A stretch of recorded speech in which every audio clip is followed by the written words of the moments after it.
All right, so today we're diving into something really interesting. It's a book by Pastor Alex Ocheme called Nigeria First. And let me tell you, it's a bold take. It lays out this almost prophetic vision for Nigeria, arguing that the nation's destiny is completely tied up with the future of the entire African continent. And right from the get-go, the author hits you with this powerful image. You've heard it before, right? Nigeria, the giant of Africa. But he says this giant isn't standing tall at all, it's crawling. And this contradiction, this idea of a limping giant, that's the core problem the book is trying to figure out. So that's the big question, isn't it? If Nigeria is supposed to be this giant, why is it crawling? Well, the book suggests the answer is a really deep-seated problem, and it breaks down the diagnosis into a couple of key parts. So first up, the book talks about the burden of the giant. It's this massive weight that Nigeria has to carry, and the diagnosis starts with its incredible scale and, a critical failure right at the top. I mean, just wrap your head around that number for a second. Over 220 million people. That makes Nigeria the most populous black nation on Earth. To put that in perspective, the book points out that almost 1 out of every 5 Africans is Nigerian.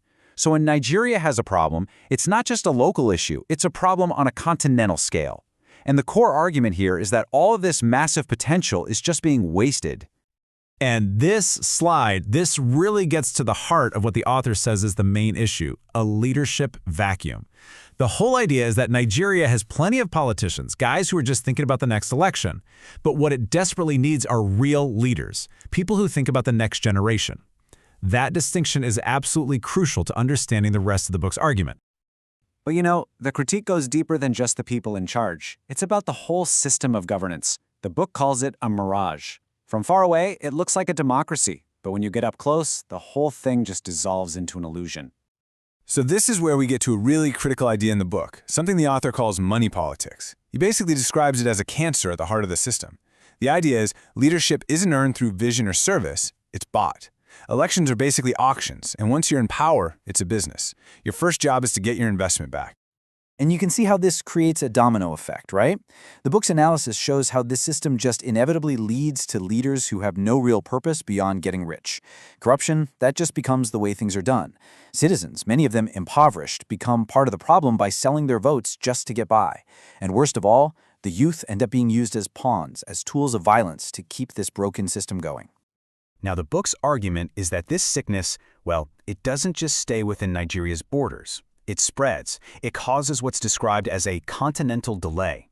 And to explain this, the author uses this really powerful metaphor. Nigeria is Africa's heartbeat. And if the heartbeat is sick, the whole body suffers. It makes sense, right? Economically, when Nigeria is unstable, it sends shockwaves across West Africa. Culturally, think about the massive influence of Nollywood and Afrobeats. They export values, and if those values are all about greed, well, that's what the rest of the continent sees. And when it comes to security, a struggling Nigeria can't be that stabilizing force for the region anymore. And this question from the book, it just perfectly captures that feeling of despair across the continent. The thinking is, other African nations look at Nigeria, with all of its people, all of its resources, and they see it struggling. And if the giant can't get it right, what hope is there for anyone else? This brings us to a really stark, almost prophetic warning at the center of the book. The author projects that if Nigeria keeps going down this same road, it could be looking at another 24 years of delay. A whole generation wasted before things even start to get better. The stakes really couldn't be any higher. But look, the book isn't just about pointing out what's wrong. It actually offers a prescription. It lays out what's called the 24-year battle plan. It's this roadmap for an intentional, super urgent transformation designed to basically squeeze that 24-year timeline of failure into a decade of real, focused progress. So what's the plan? Well, here it is. The logic is to start at the very foundation. The first 5 years are all about reforming the national mindset and kicking off a skills revolution.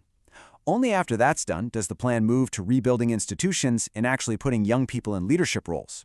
And once that groundwork is laid, then the focus shifts to the economy, to diversification, with the final goal being Nigeria becoming a model for the entire continent. And that's really where the book leaves us, with this massive, powerful question. It frames the whole situation, not just as a national problem, but as a continental choice. According to this vision, the key to unlocking Africa's future is literally in Nigeria's hands. The choice is whether to finally turn that key or to let the door to progress stay locked for another whole generation.